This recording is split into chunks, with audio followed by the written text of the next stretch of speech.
ari igisirikare kizamuka ariko n'abanyamerika n'abahashinga ibirindiro hafi yaho kugira ngo bakontorore hafi batakomeza kuzamura ubuhanganyi bwabo bakaba imbogamizi kuri Amerika. Imbogamizi kuri Amerika cyane cyane hanini ku bukungu. Ku Bushinwa aho bugeze ubu buteye imbere cyane. Ko ni igihugu ubwayo kimaze kurenza triliyari 30 z'idolari. Umutungo mbumbe w'igihugu cy'Ubushinwa. Nubwo Amerika ikiri imbere yayo mu bukungu ariko birigaragaza neza ko Abashinwa bamaze kubasiga mu bintu byinshi cyane cyane mu bucuruzi no muri tekinoloji muri rusange. Aravuga ati kugira ngo Ubushinwa bw'influence muri ziriya zone babizi neza ko igihugu cy'Ubushinwa kigiye gukoronizwa n'Abayapani. Wenda ku bantu bazi amateka uriya Ubuyapani bwakoronije Koreya bukoroniza n'Abashinwa ku bantu batari babizi. Kandi hari ahantu murabizi ko Ubuyapani ni kumwe na Amerika nyuma y'intambara ya kabiri y'isi muri 1945. Kiriya gihugu Amerika yakomeje kukiba hafi niyo yakisenyeye yongera cyubaka. Bivuze ngo n'ubundi munsi y'amategeko ya Leta Zunze Ubumwe za Amerika Japan. Twongeye kubaha ikaze bakunzi ba Schedule Official dukurikira umunsi ku munsi ku biganiro tubagezaho. Ni ibiganiro tukunze kubagezaho mu masaha y'igitondo inshuro nyinshi aba ari saa 3 saa 2. Ni ibiganiro bigaruka buri munsi havuyemo ku wa gatandatu no ku cyumweru tubagezaho ibiganiro bageraho hagati ya saa 3 na saa 2 za nimugoroba.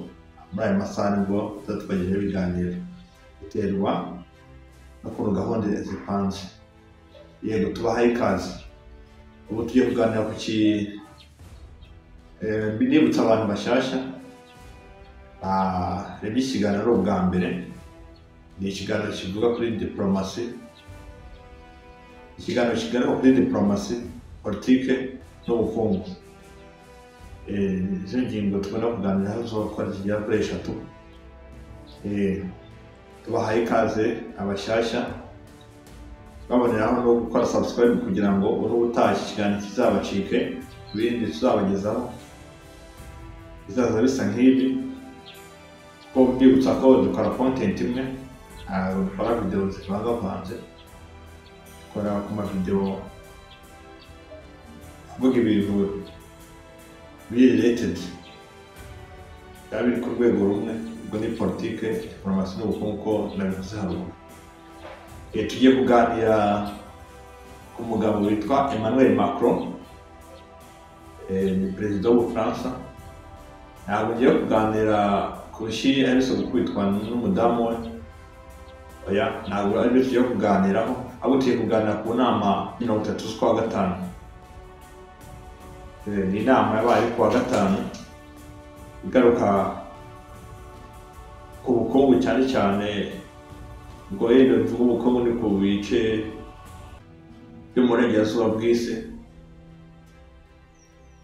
Ubwo ni icya gice cy'Uburayi kugera muri Amerika. Ariko hanini baganiraga kuri OTAN. Iyo nama cyane cyane yari bazinduye akirishya kibazinduye hanini. Iyo tuvuga ubukungu wenda nuko abari umutaka bihishamo cyane baraba West cyane. Mu by'ukuri ntabwo ari ubukungu tugiye kuganira ariko ibyinshi baza kubisobanukirwa. Ni inama yabereye mu gihugu cya Singapore. Baboneyeho no guha agasopo igihugu cy'Ubushinwa. Iyo mvuga ngo Ubushinwa bavuga ati Ubushinwa bigiye guhurira he n'ibibazo byo mu Burayi. Byakomeje ngo kugaragara ko wenda Emmanuel Macron abigaragaje guhera mu mwaka wa 2023. Koreya y'Amajyaruguru yakomeje kugaragara ko ikomeje gutera inkunga igihugu cy'Uburusiya mu ntambara y'Imirabera muri Ukraine. aho wahita wibaza se ko bakomeje ku Burusiya na Korea y'Amajyaruguru. Ikibazo gihurira he n'Ubushinwa? Ko Ubushinwa buri ukwabwo na Korea ikaba ukwabo, n'Uburusiya bukaba ukwabo. Ahantu ndakubihuriza ndaza guhuza ikibazo cyo muri Korea y'Amajyaruguru n'Ubushinwa. Igihugu cy'Ubushinwa ni igihugu gituranye na Korea y'Amajyaruguru. Ni ibihugu bihana imipaka, ni ibihugu bihahirana. Ubuzima bwa Korea y'Amajyaruguru bwinshi bukesha Abashinwa kuko imihahirane myinshi hafi 80%, 20% isigaye bayihahirana n'Uburusiya. Bivuze ngo hafi 100% ni Ubushinwa n'Uburusiya buhahirana na Korea y'Amajyaruguru.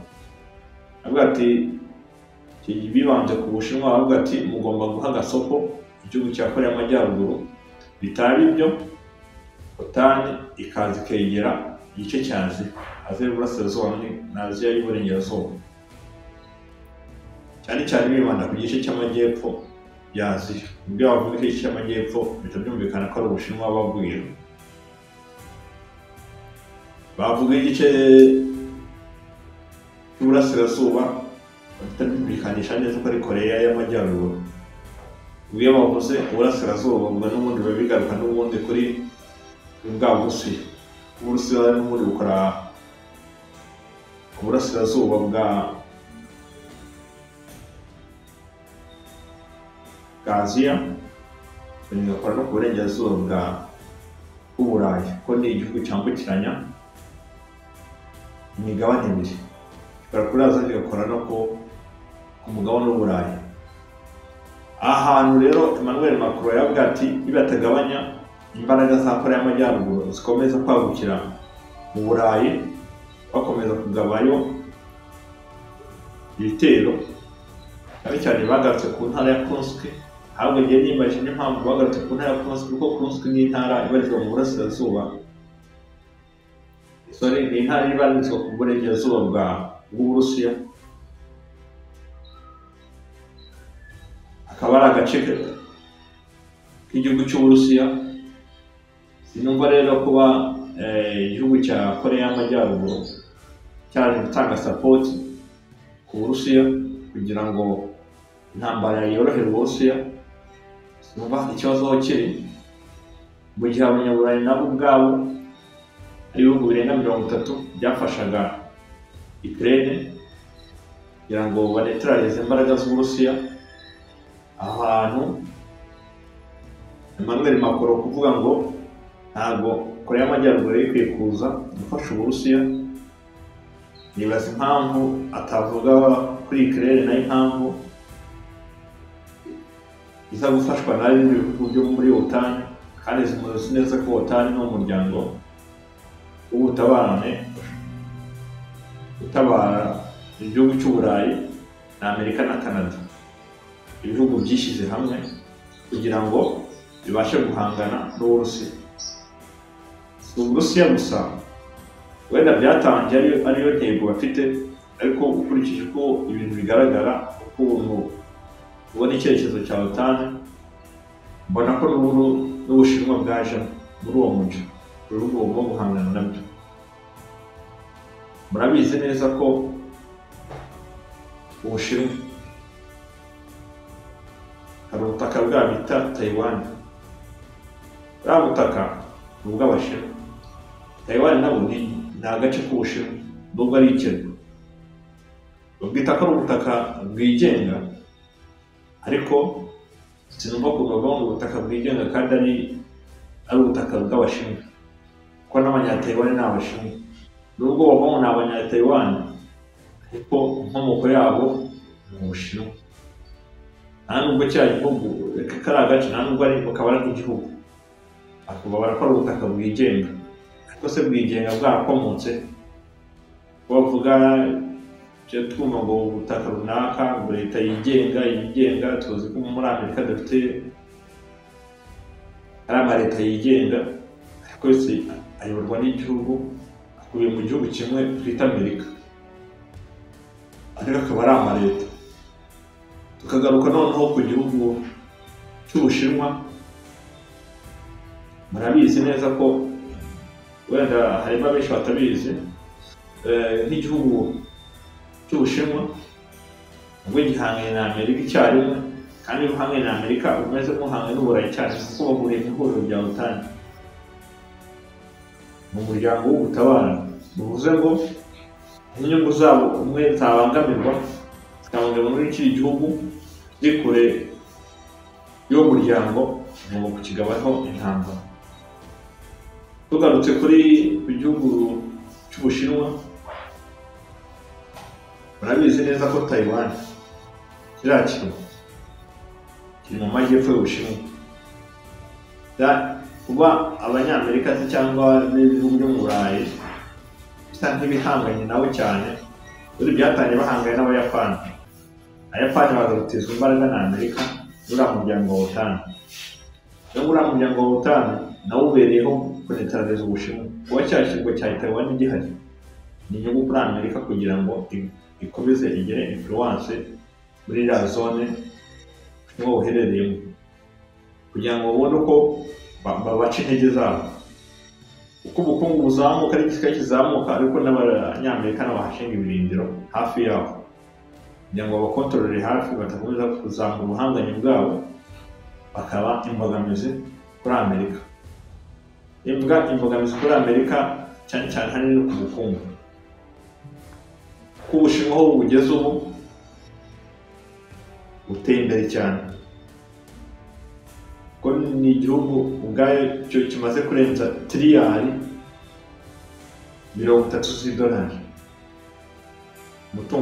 umutungo mbumbe w'igihugu cy'Ubushinwa. Nubwo Amerika ikiri imbere yayo mu bukungu ariko birigaragaza neza ko Abashinwa bamaze kubasiga mu bintu byinshi cyane cyane mu bucuruzi no muri tekinoloji muri rusange. Aravuga ati kugira ngo Ubushinwa bw'influence muri iriya zone babizi neza ko igihugu cy'Ubushinwa kigiye kolonizwa n'Abayapani. Wenda ku bantu bazi amateka uriya Ubuyapani bwakolonije Koreya bukoloniza n'Abashinwa ku bantu batari babizi. Kandi hari ahantu murabizi ko Ubuyapani ni kumwe na Amerika nyuma y'intambara ya kabiri y'isi muri 1945. Kiriya gihugu Amerika yakomeje kukiba hafi niyo yakisenyeye yongera cyubaka bivuze ngo n'ubundi munsi y'amategeko ya Leta Zunze Ubumwe za Amerika Japan. Cya gihugu cy'Ubuyapani rero naho hashinzwe izindi imbaraga za Amerika. Wamanuka no muri Philippines naho hari izindi imbaraga za Amerika. Hakongera hakaba ikindi kirwa bita Guam kiba mu nyanja nacyo aba bakontorora neza igihugu cya Koreya y'Amajyaruguru ari nako barinda Ubuyapani hafi aho. Niyo mpamvu uzabona na Koreya y'Amajyaruguru ihora ihanganye na Amerika bitumvikana kubera iki kirwa. Bakongera n'imbaraga ziri mu gihugu cy'Ubuyapani bishobora kubangamira inyungu za Koreya. Uretse ko no muri Koreya y'Epfo buriya hari izindi imbaraga ziteguye guhangana na Koreya y'Amajyaruguru. Bivuze ngo rero ahantu Abafaransa Emmanuel Macron kuba yavuze ririya jambo bari uburyo kugira ngo Abashinwa bave kuri bashyira igitutu ku Burusiya buve mu ntambara byanamuma bukanatsindwa. Ariko hano hantu ririya jambo rya Emmanuel Macron rinakomeye riranabwira no ku Bushinwa bwabwibaheza kubera ko bazi ko igihugu cy'Ubushinwa umutekano wawo wubatswe n'igihugu cy'Uburusiya kugira ngo ugere aho bakomeye. Ntabwo bari gukomera batabanje gukomeza igisirikare. Reka ko ubukungu bwayo buzamuka Amerika iri buca intege bukegura umutwe.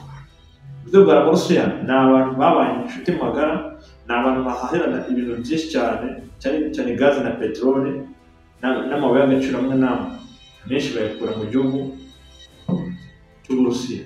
Bivuze ngo Ubushinwa ntabwo bwahemukira Uburusiya, bazi ko icyo babamariye, bazi ko baramutse babakuyeho amaboko Amerika yasigara mu gihugu kimwe cy'Ubushinwa buryo bwo kugisenya byahita byoroha, kubera ko buriya nubwo Ubushinwa buteye imbere mu bukungu ari nacyo gihugu ubona kiri imbere cyane mu bukungu mu buryo bwo kuzamuka ukabije, ariko buriya Uburusiya nubwo butari igihugu cya mbere mu bukungu, igihugu cya mbere muri tekinoloji iteye imbere cyane mu gisirikare, akaba n'iki gihugu gifite n'intwaro nyinshi kuri iyi si ya nyagasani. Ko niba utekereza kuba byonyine kuba Uburusiya bwonyine bushobora guhangana na OTAN, kuba tumva neza OTAN wenda ni inyuguti 3 ariko ngiye kubereka ibihugu bikubiyemo muri OTAN, bahita wumva imbaraga z'Uburusiya. Hari Amerika ubwayo uko ingana n'abaturage ifite miliyoni ya mu byumve neza, reka tuba dukora imibare neza ibarika. Igihugu cy'Amerika gifite miliyoni 400 z'abaturage. Umugabane w'Uburayi ufite miliyoni 750, ni miliyari 1 na miliyoni 150 z'abaturage batuye OTAN, bakagira ingengo y'imari ikubye inshuro 10 y'Uburusiya. Imvuga ingengo y'imari isa ufasha ubukungu bw'abihugu byose byiteranyije. Uburusiya bufite 10% y'umutungo w'ibihugu bitunze, ariko nanone wafata igiteranyo cy'intwaro batunze zose ziteranyije zingana n'iz'Uburusiya zitunze ari igihugu kimwe. Ibintu reka mbere kugira ngo mubyumve neza, iki ni igihugu ubwacyo, Uburusiya ni igihugu gitunzwe na miliyoni 147. Urumva ko mugereranyije n'igihugu ibihugu bituwe na miliyoni na miliyari 1 na miliyoni 150, urumva ko abakubye cyane, abakubye hafi inshuro zijya gusatira hafi 9. Urumva ubwinshi bwabo ukongeraho n'amafaranga bafite, ntabwo wakiyumvisha ukuntu Uburusiya bwaba bukirwana kugeza n'ubu. Ufashe igihugu cy'Uburusiya, mu by'ukuri Uburusiya ubwabwo nanone gishoboza Uburusiya kugira imbaraga. Niyo mpamvu nijya gukora ikiganiro mvuga ko ibihugu byacu bya Afurika biramutse byishyize hamwe byaba umugabane ukomeye, urenze indi migabane hano ku isi. Ngiye kubaha ingero zoroshye kuri iki gihugu cy'Uburusiya. Ngiye kubabwira igihugu cya kilometero kare miliyoni 17,100, miliyoni 17,100 kilometero kare. Ubwo ni ubuso bw'Uburusiya, kikaba n'igihugu cya mbere kinini ku isi, kikaruta n'igihugu, kikaruta n'umugabane w'Uburayi wose witeranyije, kirabaruta. Bivuze ngo naho hagaragaza imbaraga nyinshi, bakajya none n'amahirwe kuba n'igihugu ubwacyo kifitiye hafi ibintu byose, amabuye y'agaciro, ubuhinzi buteye imbere, byose bahagaze neza. Ntabwo ari igihugu bafatira ibihano ngo gihungabane. Ni kenshi bagiye murabizi neza ko wenda wasuye gato iyi ntambara y'Uburusiya na Ukraine. Iyi ntambara yatangiye muri 2022 ku itariki 24 z'ukwezi kwa kabiri 2022 ukwa kabiri itariki 24. Iriya ntambara nibwo yatangiye, itangira mu masaha y'ikigoroba, itangira n'abasirikare 190 ku ruhande rw'Uburusiya. Kugeza n'ubu intambara cyarwanga, bibaza se kwirikira ntambara yatinze. Iriya ntambara impamvu yatinze, by'ukuri Ukraine ntabwo ari igihugu cyahagara imbere y'Uburusiya. Urwego Uburusiya buhagazeho ntabwo buri kuri rwo guhangana na Ukraine, ahubwo hagiye habaho support y'ibihugu byo muri OTAN n'ibindi bihugu byo mu majyepfo ya Aziya, ubwo ni Ubuyapani na Israel bo muri Middle East n'izindi nshuti za Amerika hafi n'ibindi bihugu by'Uburayi bimwe na bimwe, cyane cyane nk'ubuye muri OTAN cyane yagiye bisapotinga Ukraine, bayiha ubwirinzi buteye imbere, bayiha intwaro zigezweho, ariko n'ubu baracyarwana kandi birerekana ko icyizere ahantu kiri nkurikije ibiganiro bakomeza gusaba, bikaba bimwe na bimwe byanga, Abarusiya bakabyanga. Biragaragara ko kote y'Uburusiya ifite amahirwe menshi yo kuba yatsinda iriya ntambara ibera muri Ukraine. Nubwo wenda Perezida Volodymyr Zelensky asaba ko bazahura na Vladimir Putin w'Uburusiya, ariko hari byinshi bigaragara ko kugira ngo intambara ishyirweho akadomo hari ibintu bagomba kubahiriza. Bibutsa ko buriya dusubiye inyuma gato, tuje mu gato muri OTAN, hari amasezerano Uburusiya bwize kugirana na Leta Zunze Ubumwe za Amerika, kuko niyo ihedinze OTAN, niwe mukuru, niwe ushora amafaranga menshi. Mbibutsa ko Amerika ishoraho 75% y'ingengo y'imari ya OTAN y'igisirikare. Mbese niwe ufite ijambo ryanyuma, niwe ufite ubushobozi bwo guhagarika intambara cyangwa igakomeza, kuko niwumva umushoramo amafaranga menshi, ni nawe ufite droit de veto muri uwo muryango. Wenda tugarutse gato inyuma, impamvu Uburusiya busa nkaho bwinangira cyane bugatsimbarara, abantu benshi bakunze kumusaba cyane cyane abanyangira kuri WhatsApp, tuzatugerageze tuganire kuri intambara ya OTAN na Ukraine n'Uburusiya muri rusange, bimwe birabera muri Ukraine. Reka mbanze mugiremo gato, ariko ndashaka n'umwanya bakora ikiganiro kuri OTAN mbere yo kuragiye yica amasezerano bituma n'intambara yatsinze no kurangiza, bitewe n'uko bashatse ibiganiro kubikanirana. Hari igihe cya amasezerano bigeze kugirana na Uburusiya bigeze kugirana na OTAN, bavuga ati ntuzajye kwaguka muza mu bihugu twayoboraga muri Union Soviétique, cyane cyane muri bihugu. Ubundi bari bategetse ko guhera aho ahantu Ubudage buri ntazagire kwaguka bongera baza basatira Uburusiya. Bivuze ngo na Pologne ubwayo ntiyayirimo, bari baragarukiye ku Budage, kuko murabizi ko nyuma y'intambara ya kabiri y'isi Uburusiya bwari bwafashe Ubudage, cyane igice cyo mu burasirazuba, Amerika isigarana igice cy'uburengerazuba. Noneho bemera ko Abadage basigarana, bemera ko Amerika na OTAN muri rusange bagumana Ubudage bwose, ariko baciraho Ubudage batemeye kongera kwaguka, bigira imbere y'Ubudage buryo bagira ibihugu binjizamo. Ibihugu mabwira cyane cyane ibihugu byabaga muri Union Soviétique, ariko bararenze bafata ibihugu bagira bararengera kugeza n'ubu. Niyo mpamvu ubona Uburusiya bwatsimbaraye kwanga amasezerano, kuko baravuga ati se iyo dusezerana amasezerano tukayemeranyaho, ejo bakujya bakayica, bizatumara iki nanone ko tuzi ko Abanyamerika amasezerano batayubahiriza.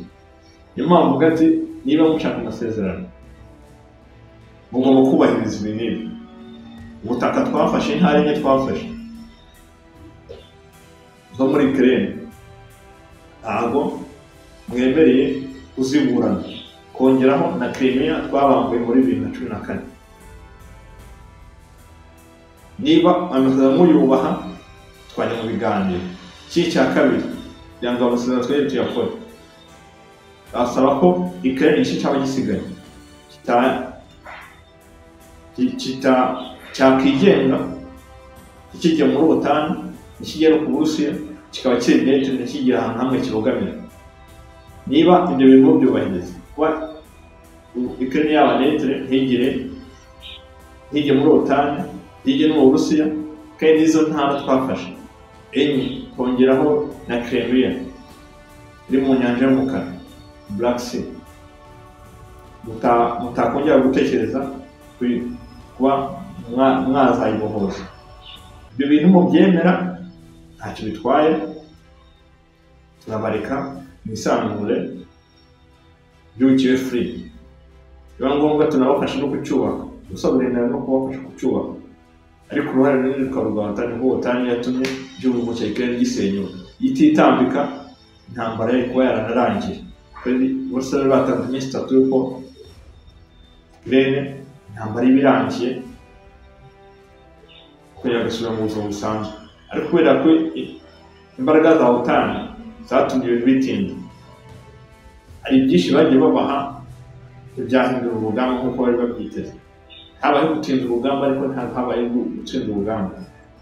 Nabizi bagiye babaha ubwirinzi bwa Patriot, ubwirinzi bw'Abanyamerika, abantu bakurikiye amakuru cyane cyane ya Ukraine. Ubwo ubwirinzi barabahaye ko nta kintu bwabasigiye gifatika, kuko barabahaye ko bwararashwe. Abadani babaha ubwo bita IRIS-T, ubwirinzi bw'ikirere burakomeye bifata ubusa. Ibindi bihugu byagiye baha ubwirinzi butandukanye, ariko ubwirinzi bwamamaye cyane n'ubwo kandi bwari bwarateye imbere cyane, bwari guhangana n'Uburusiya. Reka bose bagiye gusenya kuri bworoshye. Ubwo bwirinzi bwa Patriot n'ubwirinzi abantu benshi batinyaga ku isi bumvaga ari ubwirinzi buhambaye, ariko n'ubwirinzi basenye ku buryo buciriritse. Babahaye ibifaru bitaraswa, bavuga ngo ntibiraswa, ariko byantunguwe no kuva mu gifaru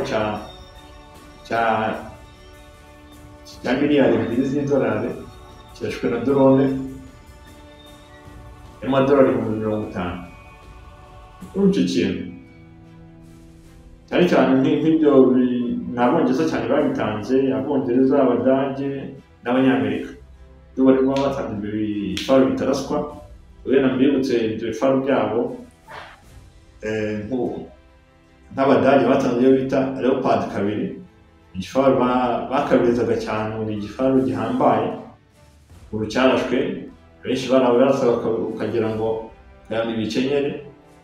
Hari Challenger y'Abongereza cyo barayizanye, barayigasa rwose biratungurana. Igifaru bitaga Abraham cy'Abanyamerika, biri ibifaru byose barashe rwose, byaragiye binaswa na drone, ntabwo byatwara indege, bagiye babirasisha drone. Ni ibintu byagaragaye ko iriya ntambara uretse ko haba ibiganiro gusa nta kintu cyane iriya ntambara, kandi bakora ibiganiro kumva by'Uburusiya bisaba. Kandi koko kigiye uruhare rumwe ngiye warusa n'abumva, sibyo? Niba bazi ko bahanganye n'ibihugu birenze 30, ubu bazi ko 32 isande saba bakataka Uburusiya bakaburasa, bakaba bukikije impande zose. Ukajya mu majyaruguru y'Uburusiya ashyira Uburasirazuba, hari ibihugu bakikije. Ukajya mu burengerazuba, ibihugu bibakikije. Ukajya mu majyepfo ashyira Uburasirazuba, hari ibihugu bakikije, byose byo muri OTAN. Ukongeraho na Amerika iri mu Burasirazuba bw'Uburusiya. Kongera n'inyanja ya Pacifique, hari ibikorwa biba birimo bya gisirikare. Urumva ko Uburusiya barabutangatanze. Ukraine rero ni ukuba ari igihugu kinini mu Burayi, ni igihugu atakemera ko bafata kandi n'igihugu nanone cyegereye Moscow. Igihugu cyegereye umurwa mukuru wa Moscow, ko uvuye muri Ukraine kugera Moscow ni ibirometero bitarenze 1000. Ibaze rero kuba babataka ukabasinya ku buryo bworoshye kandi n'abafite uburyo bwo kuba bakubira ibyo bitero. Ni ibyo muri rusange. Wenda ku kijyanye na kiganiro cya OTAN hari icyo tuzakora, wenda n'incamake mbanyuriyemo, ariko Emmanuel Macron wenda tugarutse tunasoza, Emmanuel Macron buriya ikintu yashakaga cyane ni uko Uburusiya bwatsembwa ku mugaragaro ukamanika amaboko, ariko wenda iki kintu reka tuzagikora ikiganiro kirambuye. Uburusiya n'Ubufaransa bereka amakimbirane ya nyirizina.